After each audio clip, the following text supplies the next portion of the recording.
So you're an MWBE contractor. You've built your business from the ground up. You've got the skills, the drive, the ambition. You see these big government infrastructure projects and you think, I want a piece of that. And you should. But then you see the fine print project labor agreements, mandatory union labor. Suddenly, it feels less like a business opportunity and more like trying to get into an exclusive club where you don't know the secret handshake. It's a maze of regulations, powerful unions, and established players where it feels like the deck is stacked against you. It can be intimidating, I get it. It's like showing up to a heavyweight fight when you were told it was a friendly sparring match. But what if I told you there's a way to not just survive in this arena, but to actually thrive? It's not about having the biggest muscles, it's about having the sharpest mind. The key is in the art of negotiation. And for that, we turn to a masterclass in strategy. G. Richard Schell's book, Bargaining for Advantage.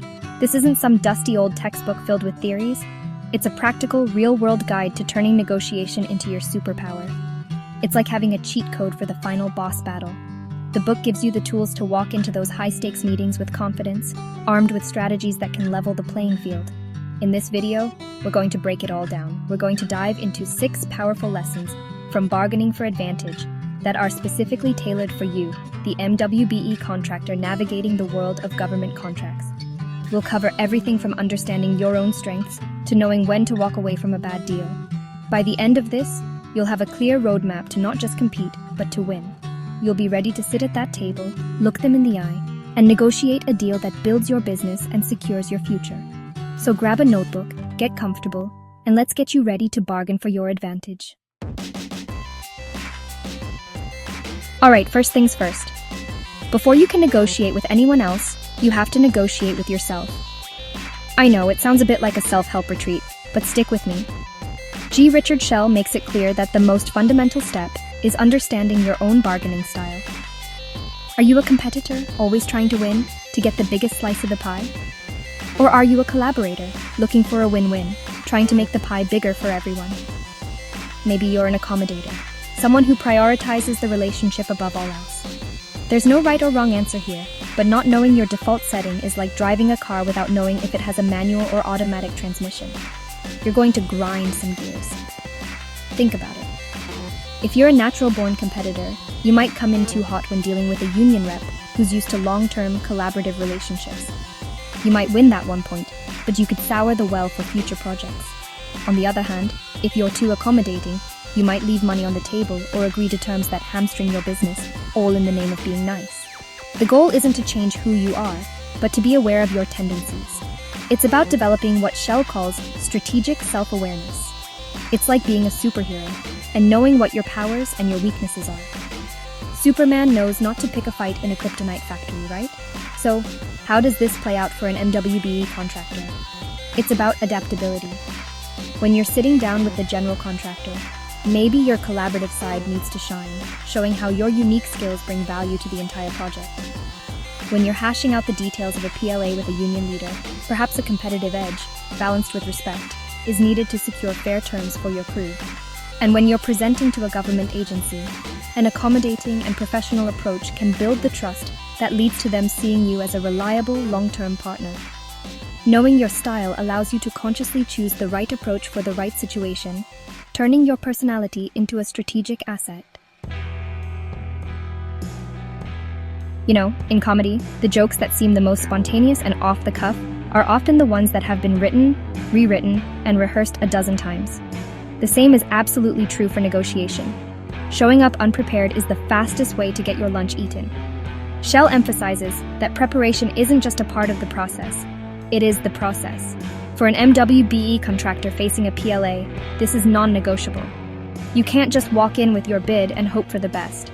You need to become an expert on the battlefield before you ever step foot on it. This is where you put in the work that nobody else sees, but everyone will feel the results of. So, what does this homework look like? It means you're digging deep. You need to get your hands on that PLA and read every single line. What are the specific union rules?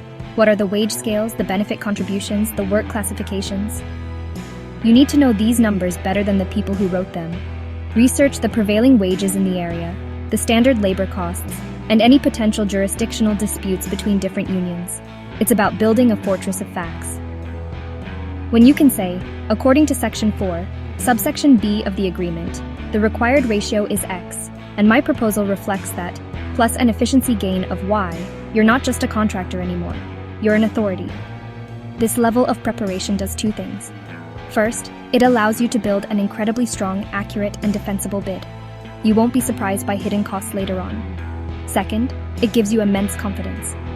When the general contractor or union rep pushes back on a number, you're not scrambling or getting defensive. You can calmly and confidently walk them through your research. You have the data, the facts, the evidence. You've done the work. Preparation transforms negotiation from a game of chance into a game of skill, and it puts you in the driver's seat, ready to navigate every twist and turn the conversation might take. In the world of government contracts, especially with unions, your reputation is currency. It might be the most valuable currency you have. You can win a bid, finish a job, and get paid. That's a transaction. But if you want to build a sustainable business, you need more than transactions. You need relationships. Shell talks about this extensively.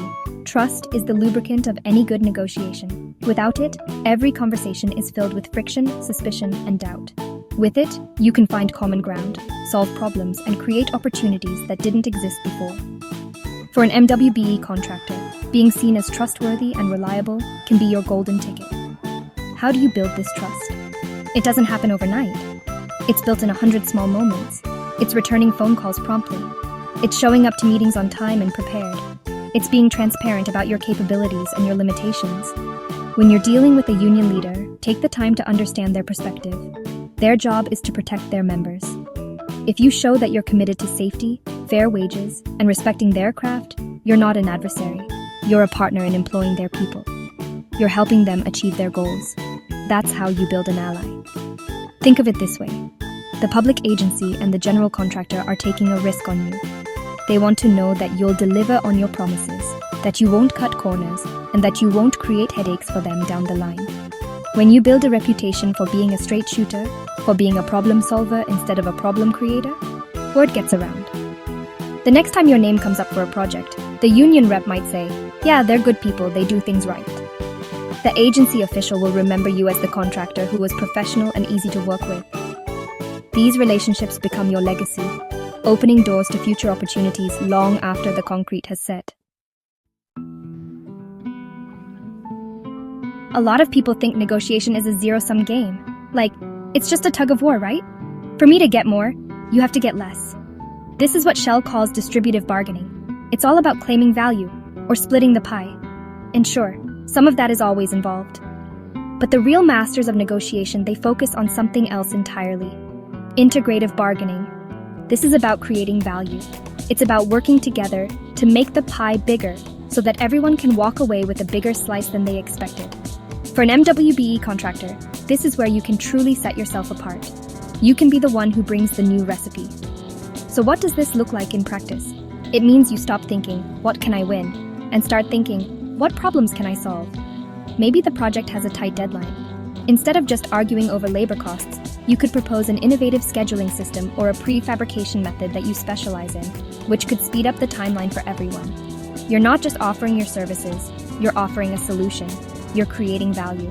Or perhaps there's a community benefits requirement in the contract. You could propose a unique local hiring or training program that not only meets the requirement, but also creates genuine goodwill for the entire project. This approach changes the entire dynamic of the negotiation. You're no longer just another subcontractor trying to get the best price. You become a strategic partner. You're the one bringing fresh ideas to the table. This is especially powerful for MWBEs, who often bring a different perspective and a nimbleness that larger, more established firms might lack. When you can show the general contractor or the public agency how your involvement makes the whole project more successful, more efficient, or more impactful, the conversation shifts. It's no longer just about your cost, it's about your value, and that is a much stronger position to negotiate from. Let's be real. No matter how well you prepare or how much you want to collaborate, some negotiations are just going to be difficult. Tensions can run high, people can get emotional, and things can get personal. It happens. You might run into a tough negotiator from the GC's office, or face an unexpected demand from a union at the last minute. In these moments, it's easy to get derailed, to either fight back aggressively or just give in to avoid the conflict. According to Shell, managing these difficult moments with professionalism and strategy is what separates the amateurs from the pros. It's about being the calm eye of the storm. The first key is to separate the people from the problem. It's a classic negotiation principle for a reason. When someone is being difficult, try not to see them as the problem. See their position as the problem you both need to solve. Instead of saying, "You're being unreasonable," you can say, "I'm having trouble seeing how that proposal helps us meet our shared goal of finishing on budget." This shifts the focus from a personal attack to a shared challenge. It keeps the conversation productive, even when there's disagreement. It's like being a doctor treating a disease. You don't get angry at the patient, you focus on curing the illness. Another powerful strategy is to use objective criteria. When you hit a roadblock, especially over something like costs or timelines, don't let it become a battle of wills. Instead, bring it back to the facts. Let's look at the industry standard for this type of work. Can we review the material cost data from the supplier? The engineering report suggests this timeline is the most feasible. Using external neutral standards removes the ego from the equation. It keeps the negotiation focused on finding a fair and logical solution, not on who can shout the loudest. By staying professional and anchored in facts, you maintain control and guide the conversation back towards a mutually agreeable outcome. This might be the single most important concept in all of negotiation, and it's the cornerstone of Shell's book. It's called the BATNA, which stands for Best Alternative to a Negotiated Agreement. In simple terms, it's your plan B. It's what you will do if you get up from the table and walk away without a deal. Having a strong BATNA is the ultimate source of power in any negotiation. Why? Because the person who is more desperate to make a deal is the person with less power. If you need this contract to survive, you're at their mercy. But if you have other good options, you can negotiate from a position of strength. Developing your BATNA is part of your preparation. Before you even walk into the room, you need to have a clear, realistic, and well-thought-out answer to the question, what happens if this doesn't work out? Maybe your BATNA is another potential private sector project you've been bidding on. Perhaps it's focusing on a smaller, more profitable job that doesn't involve a PLA. It could even be investing that time and capital into developing a new capability within your company. The key is that it has to be a real, viable alternative, not just wishful thinking. A weak BATNA is like having a getaway car with no gas in it. Once you know your BATNA, it changes everything. It becomes your silent partner at the negotiating table. You don't necessarily have to reveal it, but knowing it's there gives you the confidence to say no to a bad deal.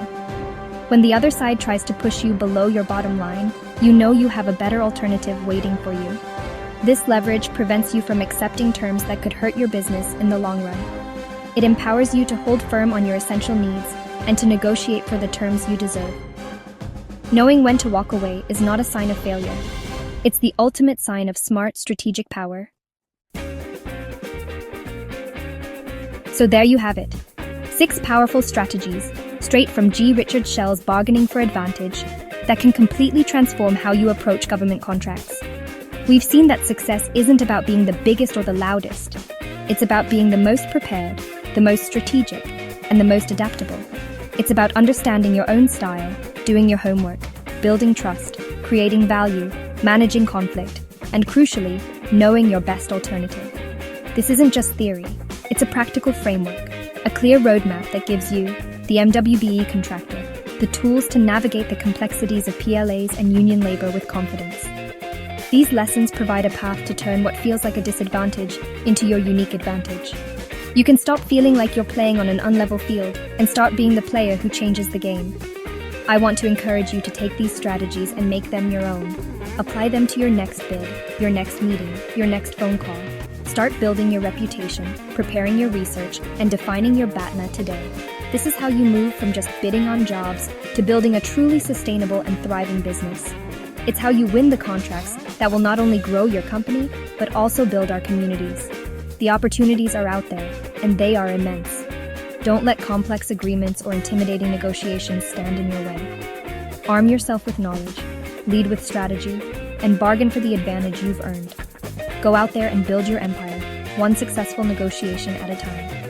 Thanks for watching, and be sure to subscribe for more strategies to help you master your craft.